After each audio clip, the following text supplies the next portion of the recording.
1 Crônicas, capítulo 28. Deixa a sua Bíblia aberta nesse texto. Nós vamos trabalhar o capítulo 28 e 29, mas eu não vou ler tudo, são extensos. No decorrer da explanação, nós leremos alguns versículos. Então, deixa a Bíblia aberta em 1 Crônicas 28. Hoje eu quero então compartilhar com vocês sobre esse texto de 1 Crônicas 28 e 29. É um texto que Deus colocou no meu coração exatamente na semana em que nós tivemos o incidente lá no nosso templo. Exatamente naquela semana, fazendo a minha devocional, Deus colocou esse texto no meu coração de uma maneira assim muito clara, e eu não tive dúvida. E naquele momento eu falei com Deus que assim que a gente terminasse a série do Conexão Casa, eu iria pregar sobre esse texto. Então eu quero que você entenda isso. É algo que Deus colocou no meu coração. Nós tivemos o aniversário da igreja, tivemos semana passada então o último sermão da série do Conexão Casa, e hoje eu quero compartilhar com vocês então sobre esse texto. É um texto que conta a história de Davi consagrando ao Senhor, consagrando seus filhos, seus bens, incentivando seus líderes, consagrando a sua capacidade intelectual. Ele estava colocando tudo então a serviço do Senhor. O grande rei Davi, ele estava saindo de cena, estava prestes a sair de cena. Você bem sabe que Davi foi sucessor de Saul. Saul, Davi e Salomão foram os primeiros reis de Israel, e cada um deles reinou 40 anos. Então aqui Davi estava terminando o seu reinado, e o seu filho, o inexperiente Salomão, estava sendo levantado para assumir o seu lugar. E logo de cara, ao assumir o lugar do rei Davi, o homem segundo o coração de Deus, foi um grande rei, guerreiro. Salomão então estava herdando o trono do seu pai, e logo de cara ele teria uma obra imensa para fazer, talvez a obra mais importante relatada em toda a palavra de Deus, que era exatamente o templo de Jerusalém. Então era um grande desafio que Salomão tinha pela frente, o desafio de construir esse templo que Deus havia colocado já no coração de Davi. Uma construção enorme, uma construção cara, dispendiosa, e que na mão de uma pessoa inexperiente seria algo impossível de ser realizado, a menos que Deus estivesse à frente daquele que assumiria essa obra. E então Davi reuniu todos os seus líderes em Jerusalém, e Davi compartilhou com os seus líderes o desejo do coração dele de fazer esse templo. E o texto nos diz, então, vamos acompanhar aí, vou ler os 6 primeiros versículos, 1 Crônicas 28, de 1 a 6. O texto diz: Davi convocou para Jerusalém todos os chefes de Israel, os chefes das tribos, os capitães dos turnos que serviam o rei, os capitães de 1000 e os de 100, os administradores de todos os bens e rebanhos do rei e de seus filhos, bem como os oficiais, os poderosos e todos os guerreiros valentes. O rei Davi se pôs em pé e disse: Meus irmãos e meu povo, escutem. Eu tive a intenção de edificar um templo onde pudesse repousar a arca da aliança do Senhor, e para que fosse o estrado dos pés do nosso Deus. Eu havia feito preparativos para essa construção. Porém Deus me disse: Você não edificará um templo ao meu nome, porque é homem de guerra e derramou muito sangue. O Senhor, Deus de Israel, me escolheu de toda a casa de meu pai para que eu fosse rei sobre Israel para sempre. Porque ele escolheu Judá por príncipe, e da casa de Judá escolheu a casa de meu pai. E entre os filhos de meu pai se agradou de mim, para me fazer rei sobre todo Israel. e de todos os meus filhos, porque muitos filhos me deu o Senhor. Ele escolheu Salomão para se assentar no trono do reino do Senhor sobre Israel. E me disse: o seu filho Salomão é quem edificará o meu templo e os meus átrios, porque o escolhi para filho, e eu lhe serei por pai. Até o versículo 6 por enquanto. É interessante notar nesse texto que Davi está aqui compartilhando com o seu povo, com os seus líderes, o que estava no seu coração, um desejo que ele tinha no seu coração, inclusive compartilhando alguns preparativos que ele já tinha feito para realizar esta grande obra. E aí de repente Deus vem e meio que joga um balde de água fria na cabeça do pequeno Davi. E ele diz: Davi, é o seguinte, o coração do homem faz planos, mas a resposta certa vem do Senhor.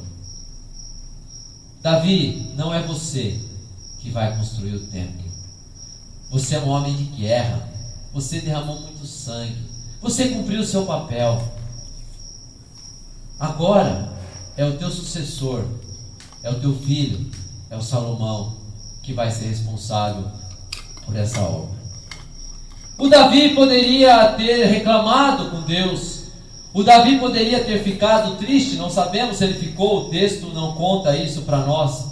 O Davi poderia ter agido de uma forma arrogante: mas Deus, você me escolheu, eu quero construir esse templo, eu quero ficar com essa fama, quero entrar para a história. O Davi poderia ter ficado bravo, chateado, esperneado, feito diversas coisas com Deus, mas o texto não diz nada disso. Pelo contrário, Davi acatou a ordem de Deus, e Davi passou a ser que uma espécie de um braço mais do que direito de Deus na construção desse templo, no processo então de passar o seu bastão para o seu filho Salomão e ajudá-lo em tudo o que estava ao seu alcance. Davi tinha cumprido o seu papel de um rei, e agora era a hora dele passar o bastão para o seu filho. E então, talvez, o conselho mais importante que ele dá para Salomão, o conselho mais importante que ele dá para todos aqueles homens que estavam com ele na liderança, é: sejam tementes a Deus.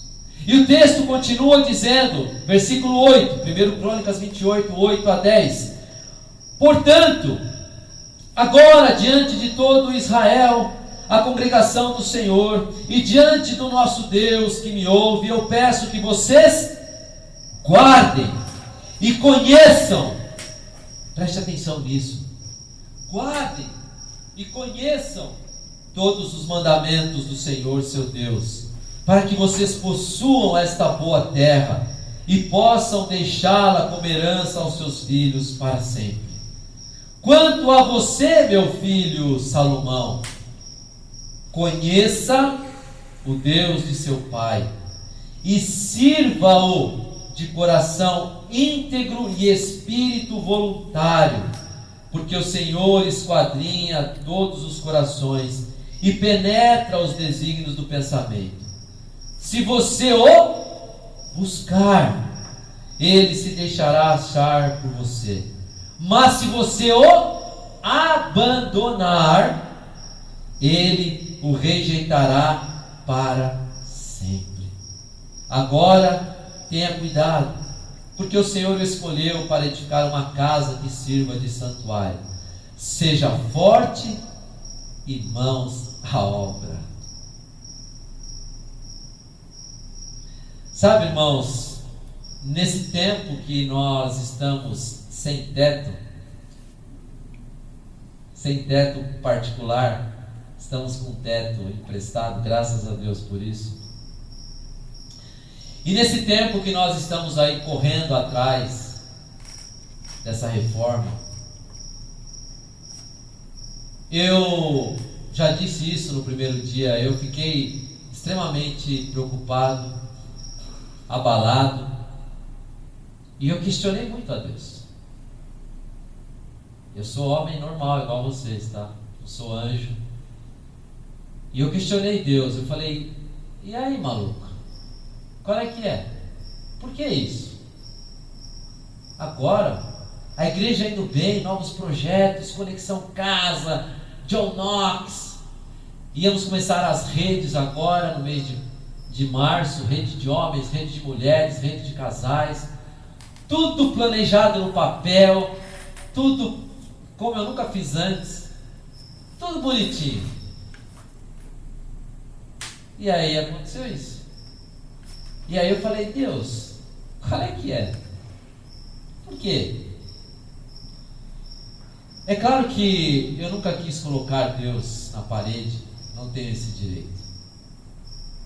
Mas eu queria entender, e eu queria respostas de Deus. Por que isso tudo estava acontecendo? No primeiro momento eu fiquei, como eu disse, abalado, frustrado. E ao mesmo tempo que eu agradeci a Deus por aquele teto não ter vindo abaixo na cabeça de ninguém, que poderia ser uma tragédia, ao mesmo tempo eu reclamava e questionava e perguntava para Deus, por que isso foi acontecer comigo? Um pastor inexperiente, começando agora, a igreja indo bem, tantos pastores passaram antes de mim com mais experiência que eu, aquele teto com 65 anos, e por que ninguém mexeu naquilo antes? Enfim. Por que, Senhor? Por quê? E com o passar dos dias, Deus foi acalmando o meu coração. Deus foi usando pessoas para me trazer palavras de conforto, de incentivo. Eu me lembro que na primeira reunião que nós fizemos no conselho, uma reunião às pressas, eu estava muito mal. E no dia seguinte, duas irmãs me ligaram, mandaram mensagem: olha, pastor, não fique assim, tal. Palavras de incentivo, palavras que vêm de Deus. E outras pessoas também fizeram isso. E eu entendi que eu não estava sozinho nesse barco. Eu não estava sozinho nessa situação. E então eu comecei a mudar o meu discurso no meu coração. E eu disse: Senhor, ok, tudo bem, é isso que o Senhor fez, o Senhor permitiu, o Senhor deixou que isso acontecesse, não há como voltar atrás, não há como retroceder, não há como dar um Ctrl Z e aquele teto voltar para o local dele, não tem como fazer isso. Mas então, Deus, me mostra o propósito disso. O que o Senhor quer nos mostrar, o que o Senhor quer nos ensinar com essa situação. E eu disse para Deus: qual é a pegada, Deus? O que está rolando? Por que o Senhor quer? O que o Senhor quer nos mostrar? Então parece algo um pouco estranho. Talvez não faça sentido isso para você, algumas coisas que eu vou falar. Mas para mim faz e fez muito sentido. E eu comecei a perceber que aquele incidente ocorrido no nosso templo também é um incidente onde Deus quer nos mostrar algo, onde Deus tem um propósito para a vida da nossa comunidade. E o propósito que eu entendi de Deus é exatamente aquilo que nós estamos falando durante esses 3 anos que nós estamos aqui. E o propósito que eu entendi de Deus é que esse incidente também serve e servirá para o nosso crescimento espiritual. E eu entendi claramente da parte de Deus que Ele quer nos mostrar isso. Como assim, Kleber? Pois é, eu disse que talvez para vocês isso não faça sentido. Mas veja, quando situações anormais, situações que fogem ao nosso controle, quem tinha o controle sobre aquele telhado? Ninguém. E quando situações anormais acontecem, a nossa fé é provada. E cada vez que a minha fé é provada, tu me dás a chance de crescer um pouco mais, diz o cântico. E eu creio nisso. E eu entendo que aquela situação também serve para que a minha fé, em primeiro lugar, e a sua fé sejam provadas. E nós possamos crescer um pouco mais na nossa vida espiritual. E nós possamos aumentar a nossa comunhão com Deus. E nós possamos estar mais sensíveis à voz de Deus. E quando eu me deparei com esse texto, então, de 1 Crônicas 28 e 29, veja, é um texto que eu já li outras vezes. Às vezes que eu li a Bíblia toda, eu já li esse texto. Mas é um dos milhares de textos que muitas vezes a gente passa batido. Mas quando nós estamos vivendo algum momento que tem a ver com o momento que o autor do texto escreveu, isso começa a fazer todo sentido. É igual quando você lê os Salmos. Os Salmos foram escritos por pessoas que passaram por situações. Vou dar apenas um exemplo, um salmo bem conhecido, o Salmo 51. Quando Davi escreveu, ele escreveu após ele ter repreendido pelo profeta Naamã pelo que ele passou com Batseba. E aí ele entendeu que Deus estava chacoalhando ele, falando com ele, ele foi lá e escreveu aquele salmo de confissão e arrependimento. E talvez quando você lê aquele salmo em determinado momento da sua vida, talvez não faça sentido. E quando eu li esse texto, nesse momento da nossa vida, o que nós estamos passando, para mim foi assim um bálsamo, para mim clareou de uma forma animal. E eu comecei a entender o que Deus queria nos mostrar e nos falar com essa situação. E o Davi diz então aqui a partir do verso 8, para os seus líderes, para o seu filho, que se, veja que há uma condicional, se eles se agradassem, se eles guardassem, melhor dizendo, se eles guardassem os mandamentos, os ensinamentos do Senhor, se eles fossem tementes a Deus, se eles fossem homens íntegros, se eles não abandonassem os ensinamentos contidos na palavra de Deus, Deus os honraria e eles seriam prósperos na empreitada deles. Portanto, havia uma condicional para o sucesso daquela obra. E aí eu fico pensando, será que não é isso também que Deus quer falar conosco?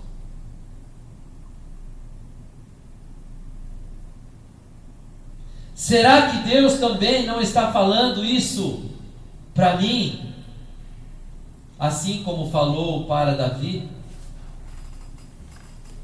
Será que Deus não quer primeiro que eu ouça as suas ordens, que eu obedeça as suas ordens, que eu permaneça firme nos propósitos do Senhor, que eu não abandone os caminhos, os ensinamentos contidos nas Escrituras, e eu não vou ficar sozinho nessa não, e a partir de mim eu esteja então transmitindo e alertando a todos vocês o propósito que Deus quer nos mostrar com isso.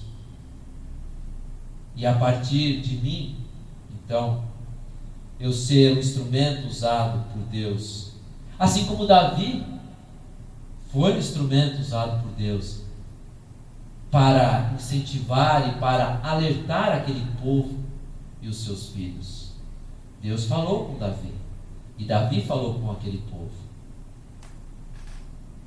E Deus falou comigo sobre esse texto. E eu estou hoje aqui para falar com vocês sobre esse texto. Então, por isso que eu disse que isso para mim faz muito sentido. Ora, qual experiência que eu, Kleber, tenho de reformar um templo? Deus me chamou para ser pastor de ovelhas, não para ser mestre de obras ou construtor. Mas a capacitação vem do Senhor. Porque Salomão também era um homem inexperiente, como diz o texto. Mas o Davi falou para ele: ô maluco, se você andar nos meus caminhos certinho, tudo vai rolar bem. Então o propósito não era uma obra, o propósito era tratar com aquele povo em primeiro lugar. A obra era uma consequência. Então eu quero que vocês tenham essa mesma compreensão que eu tive, maravilhosa, desse texto.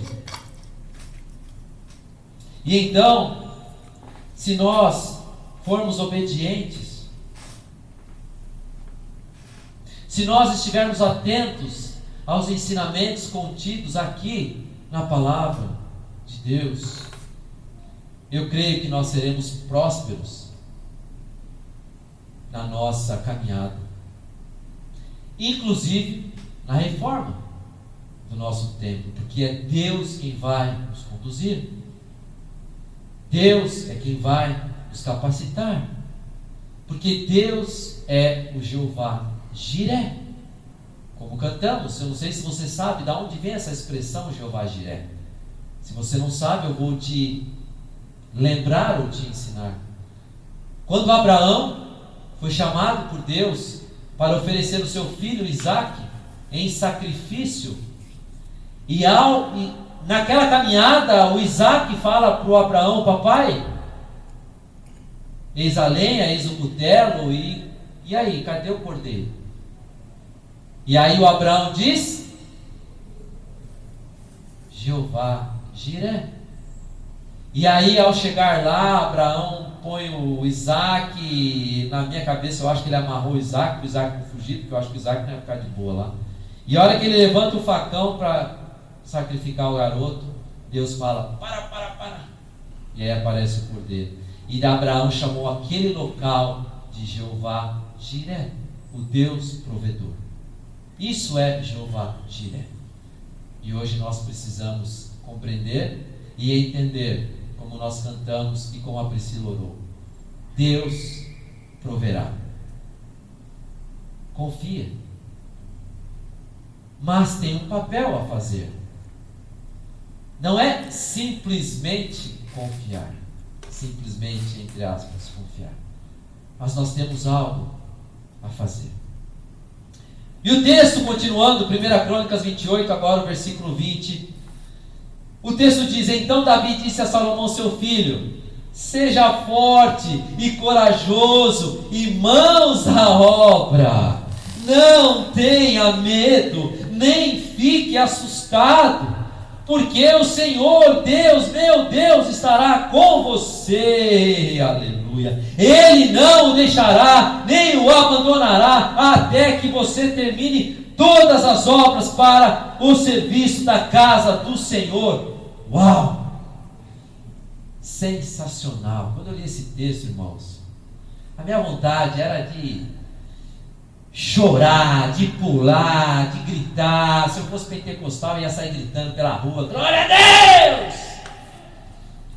Mas eu sou presbiteriano, e como bom presbiteriano eu me ajoelhei no meu escritório e chorei diante de Deus e disse: Senhor, obrigado. Obrigado porque o Senhor falou comigo através desse texto. E isso foi um alívio assim que vocês não têm ideia. E eu entendi que Deus estava então cuidando de nós.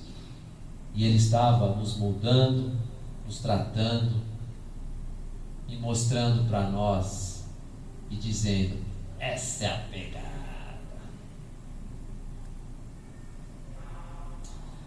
Muito mais do que a reforma do nosso templo que nós vamos fazer, irmãos. E eu vou dar um spoiler aqui para você, pela fé. Nós não vamos fazer só o telhado não, viu? Se prepare.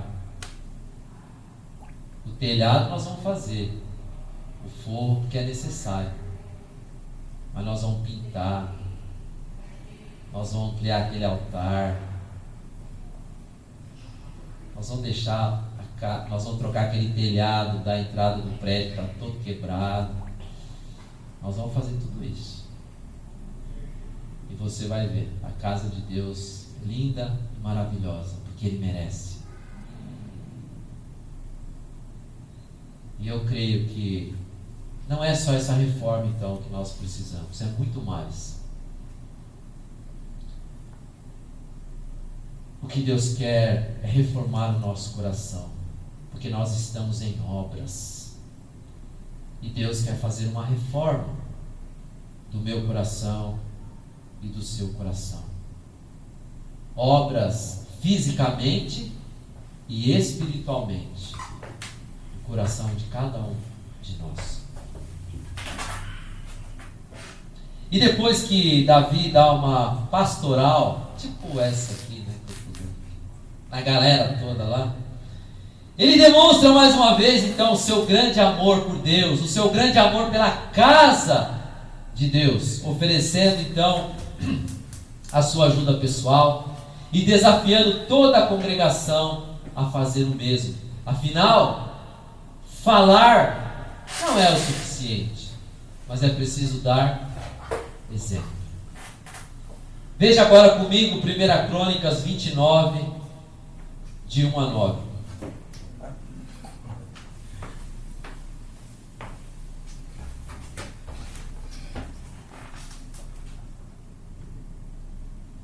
Primeiro Crônicas 29, 1 a 9 diz: O rei Davi disse a toda a congregação: Salomão, meu filho, o único a quem Deus escolheu, ainda é moço e inexperiente. Olha aí.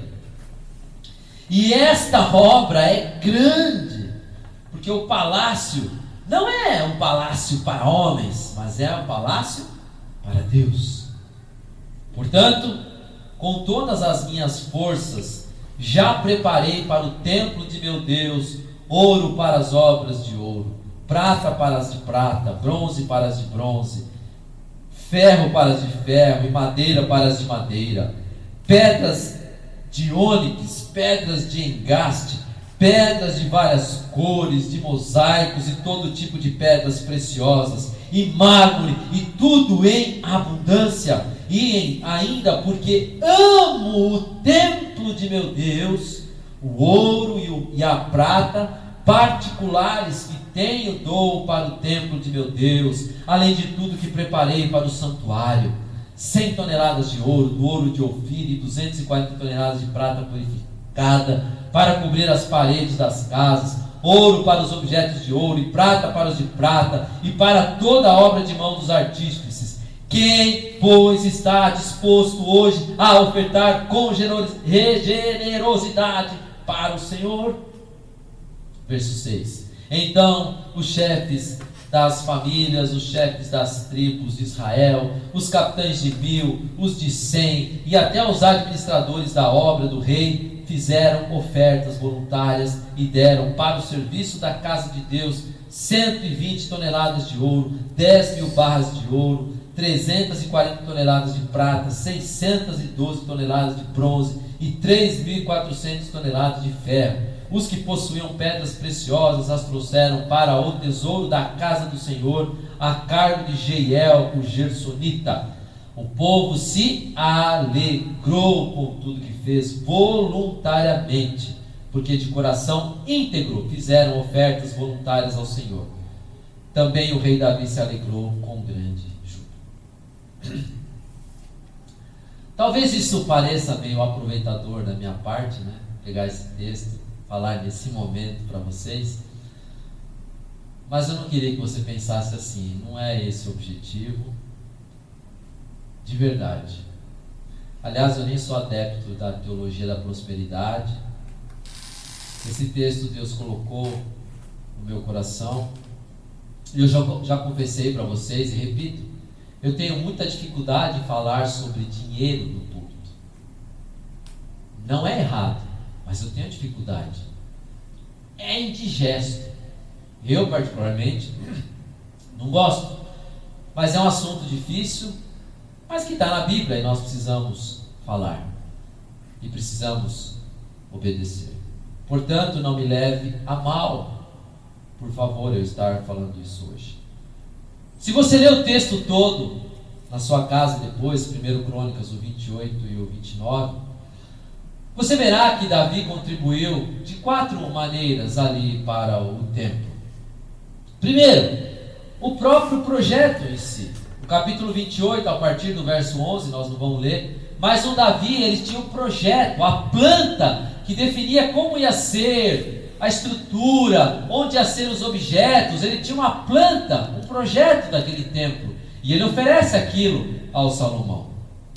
E a segunda contribuição que ele deu foi uma palavra a fim de fortalecer a fé de Salomão. Nós já lemos, e eu vou repetir, o versículo 20 do 1 Crônicas 28. Seja forte e corajoso, e mãos à obra, não tenha medo, não fique assustado, porque o Senhor Deus, meu Deus, estará com você, Ele não deixará, nem o abandonará, até que você termine todas as obras para o serviço da casa do Senhor. Então, uma palavra de estímulo que Davi deu para Salomão, a fim de fortalecer a fé do Salomão. Não sei se vocês lembram, quando Moisés estava passando o bastão, lá em Deuteronômio, por exemplo, 31, 7 e 8, Moisés passando o bastão para Josué, ele chama Josué na presença de todo o povo e diz: seja forte e corajoso, porque com este povo você entrará na terra que o Senhor, sob juramento, prometeu dar a seus pais, e você, Josué, os fará herdá-la. O Senhor é quem vai à tua frente, Josué. Ele estará com você, Josué. Não deixará, Josué. Não abandonará, Josué. Não tenha medo, Josué. Não fique assustado, Josué. Palavras de incentivo, palavras de estímulo, palavras que ajudam a fortalecer a nossa fé.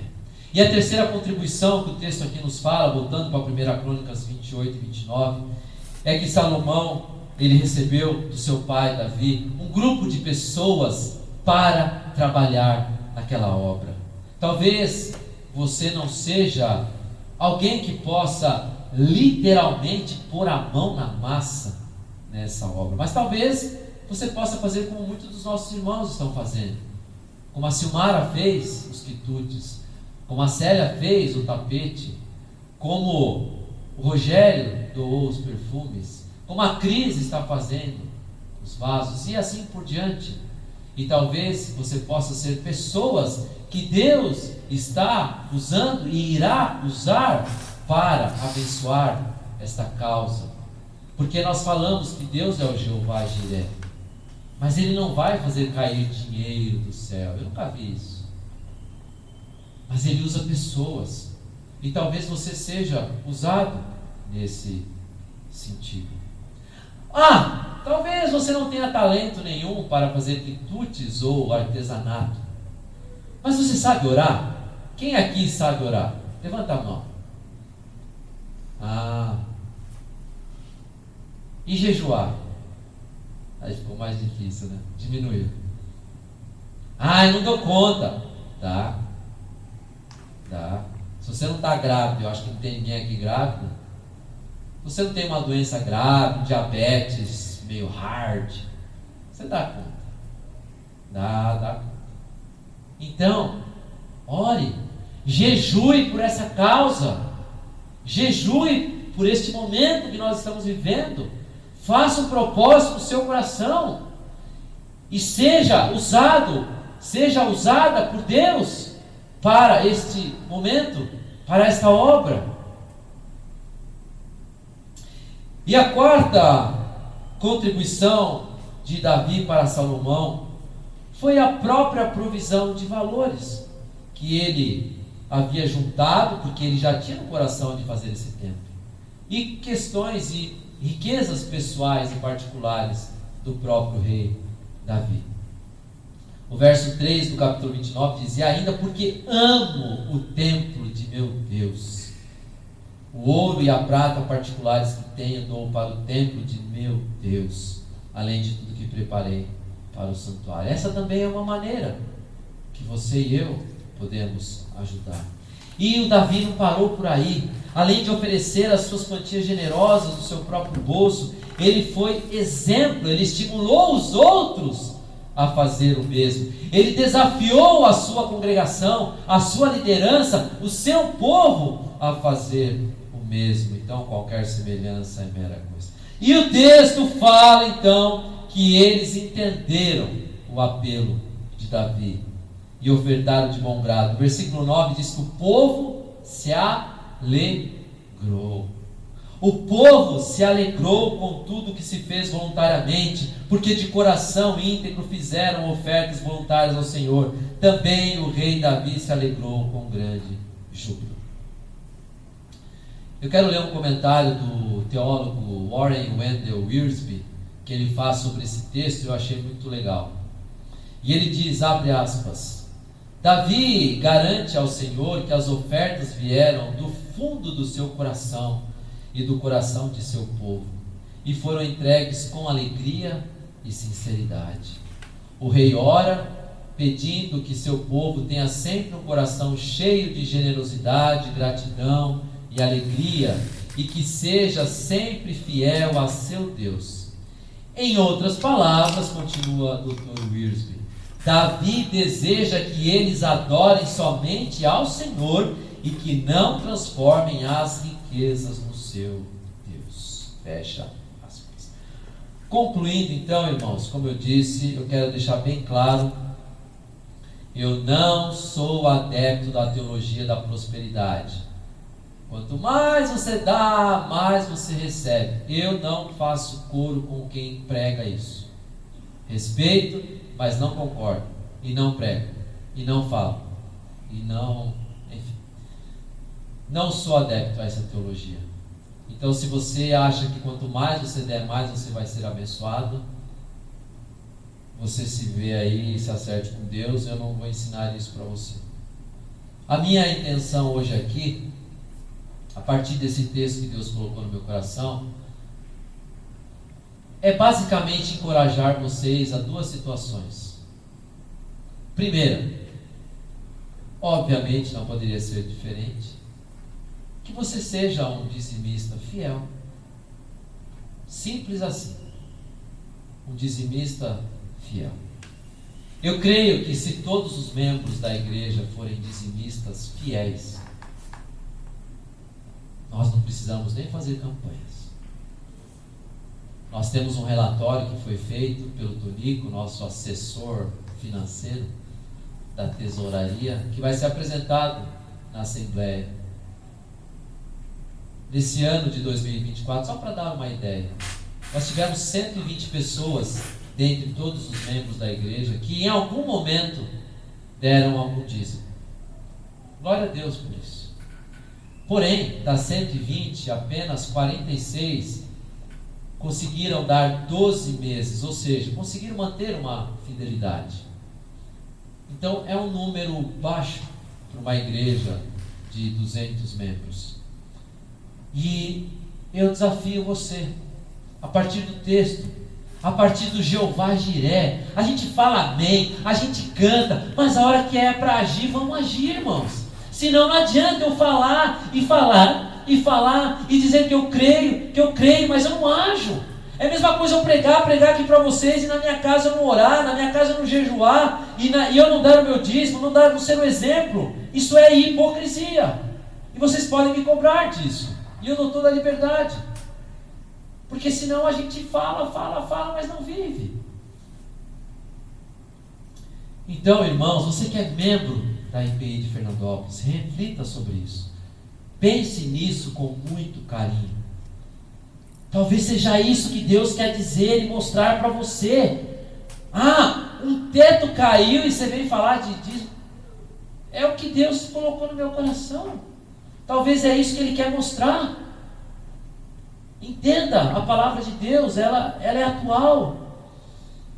Nós precisamos entender, refletir e pensar. Você precisa talvez administrar melhor os seus bens, os seus recursos.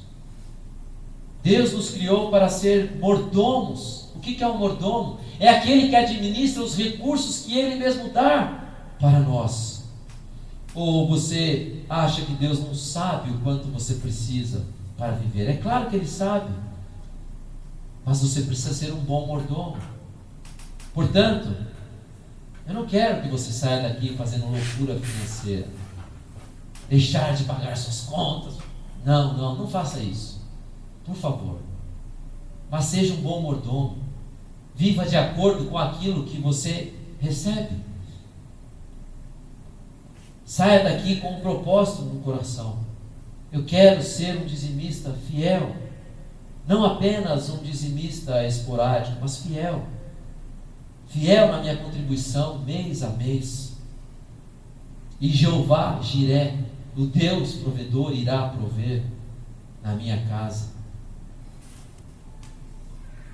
Novamente, eu não estou falando e não vou te encorajar a fazer como Davi e dar toneladas de ouro.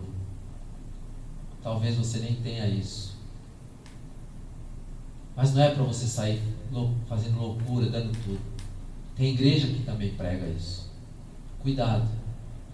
Seja um bom mordomo, administre bem os seus recursos e seja fiel a Deus.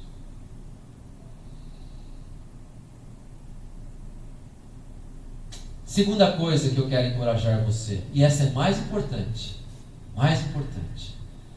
é que você leve a sério a sua vida espiritual. Isso mesmo. Que você leve muito, muito a sério a sua vida com Deus. E sabe por que essa é a mais importante?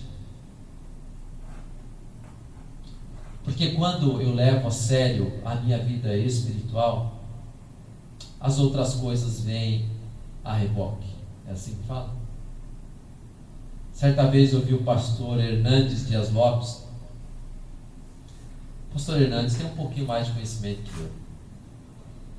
Só um pouquinho. E uma vez ele falou uma coisa, eu já falei, talvez de púlpito, não sei, mas vou repetir se é o caso. Ele disse: a gente tem o costume de falar que o bolso é a parte mais difícil do cristão se converter. E ele falou: errado. Não tem essa de bolso se converter. Bolso não se converte. Porque o que converte é o coração. E quando o coração se converte, o resto, inclusive o bolso, vem junto. E eu falei: bingo, ele está certo. Ele está certo.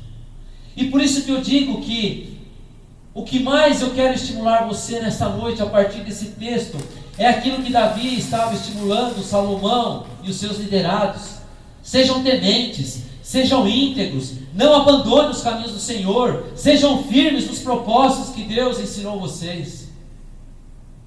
Isso é levar a sério a vida espiritual. Irmãos, quando eu digo levar a sério ou mais a sério, eu não estou julgando ninguém, por favor. Eu não estou aqui para te julgar. Eu não estou dizendo que você não leva a sua vida espiritual a sério. Não, lembre-se. O texto foi dado para quem em primeiro lugar? Para mim. Para mim. Então esse texto é para mim. E eu falei: Senhor, ok, eu entendi o recado. Valeu, obrigado por mais uma vez chamar a minha atenção.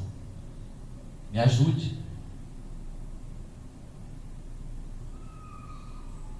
E esse desafio de levar a vida mais a sério, eu entendo que é como um treino de um corredor, um maratonista. O corredor, o maratonista, muitas vezes não está apenas em busca da sua medalha, mas ele está sempre em busca de quê? De diminuir o seu tempo. Se ele faz aquilo em 30 segundos, ele quer fazer em 29 segundos e 50 milésimos de segundo. Cada milésimo para ele é importante. Então ele está sempre procurando melhorar. Ele está sempre procurando baixar o seu tempo.